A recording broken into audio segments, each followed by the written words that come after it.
Tim liputan kami yang mengambil gambar ini, gambar yang Anda saksikan ini diambil beberapa saat setelah gambar terjadi. Perlu kami ralat, gambar ini bukan gambar hari ini adalah gambar sesaat setelah gempa terjadi di Kota Padang.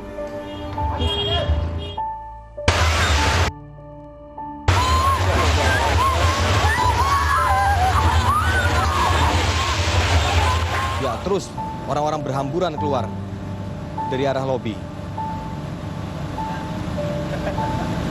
Dan ini adalah lantai 2, koridor untuk menuju ke restoran. Ya, inilah goncangan yang terjadi di dalam saat itu.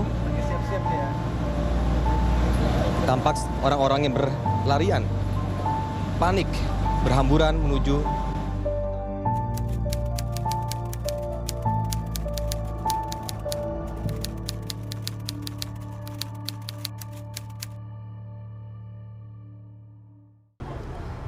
Om Swastiastu, Assalamualaikum warahmatullahi wabarakatuh, Shalom Nama Budaya.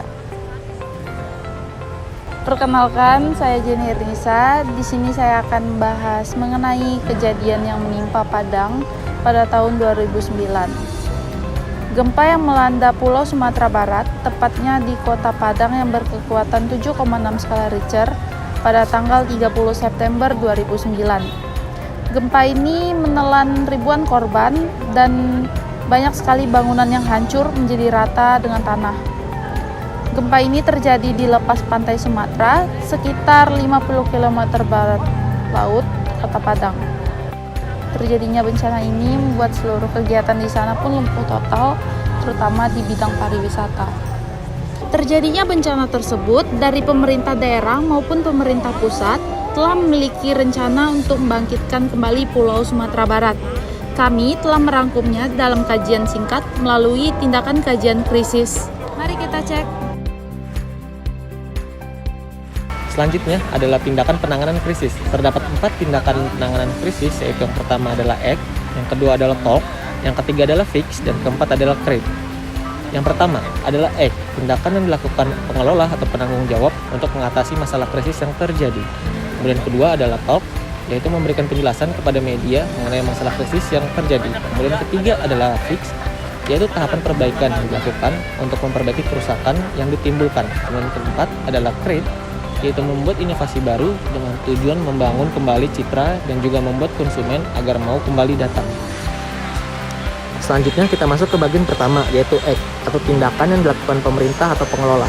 Terdapat 4 tindakan yang dilakukan, yaitu yang pertama adalah BNPB atau Badan Nasional Penanggulangan Bencana, yaitu melakukan peninjauan ke lapangan guna melihat secara langsung kondisi setelah gempa dan penanganannya. Kemudian kedua, ada kunjungan dan pemberian bantuan dari Wali Kota dan DPR Kota Batam. Kemudian ketiga, ada kunjungan dan pemberian bantuan dari Menteri Pertahanan Malaysia. Kemudian keempat, ada UNOSOCC yang mengkoordinasikan kehadiran dan kegiatan lembaga-lembaga internasional yang datang ke Sumatera Barat untuk membantu pencarian korban gempa. Baik, selanjutnya yakni yang kedua, talk. Isi dari talk itu, pertama, pihak Metro TV Efek menyiarkan mengenai bencana gempa yang terjadi, kemudian membentuk Yayasan Dompet Kemanusiaan Media Group. Yang kedua, pihak TV One juga menyiarkan mengenai bencana gempa, kemudian mengumpulkan dana bantuan. Sekian.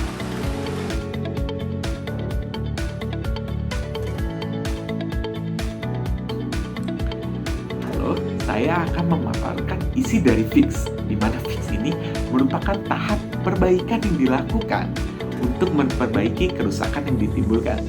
Rehabilitasi dan rekonstruksi yang dilakukan pemerintah adalah membentuk kelembagaan khusus, yaitu Tim Pendukung Teknis atau TPT, lembaga-lembaga secara terstruktur dan sistematis. Langkah pelaksanaan proses rehabilitasi dan rekonstruksi perumahan itu dimulai dari pertemuan lurah atau wali nagari atau tokoh masyarakat.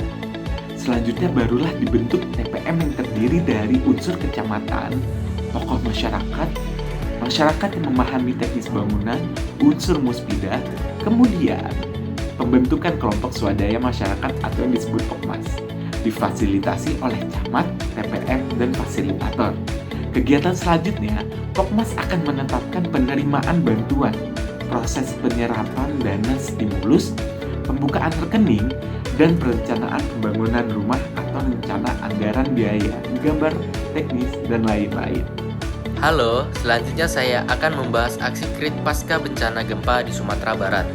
Yang pertama, melakukan proses perencanaan dan pembangunan gedung tahan gempa terutama untuk fasilitas umum dan pariwisata, seperti gedung perkantoran, perbelanjaan, hotel, restoran, dan sebagainya. Bagian yang paling penting dalam upaya pemulihan pasca bencana gempa yaitu rekonstruksi fisik dalam sebuah pembangunan lingkungan. Contoh, spesifiknya seperti membangun dan memperbaiki bangunan yang rusak, seperti rumah, kawasan perniagaan, sarana publik, dan lain-lain. Dalam masa pemulihan, pengambilan keputusan merupakan hal yang sangat menentukan apakah daerah tersebut bisa pulih. Pasca gempa tersebut, pemerintah telah berencana untuk membangun shelter. Shelter tersebut terletak di 74 lokasi zona merah terdampak tsunami. Yang kedua, pembangunan fasilitas umum dan pariwisata tahan gempa. Untuk fasilitas umum, pemerintah Sumatera Barat telah membangun gedung tahan gempa atau escape building dengan teknologi seismic based isolator yang mulai dibangun pada tahun 2010. Gedung ini dapat menampung sekitar 3.500 pengungsi ditambah dengan teknologi seismic based isolator yang mulai dipergunakan di Jepang pada tahun 1995. Teknologi tersebut merupakan semacam struktur baja dan lapisan karet yang menopang di bawah fondasi struktur guna meredam guncangan gempa. Gedung ini didesain dapat menahan percepatan gravitasi gempa sebesar 0,5 kali gaya gravitasi dan gempa sebesar 10 skala Richter. Sekian penjelasan saya mengenai KRIT pasca gempa di Sumatera Barat.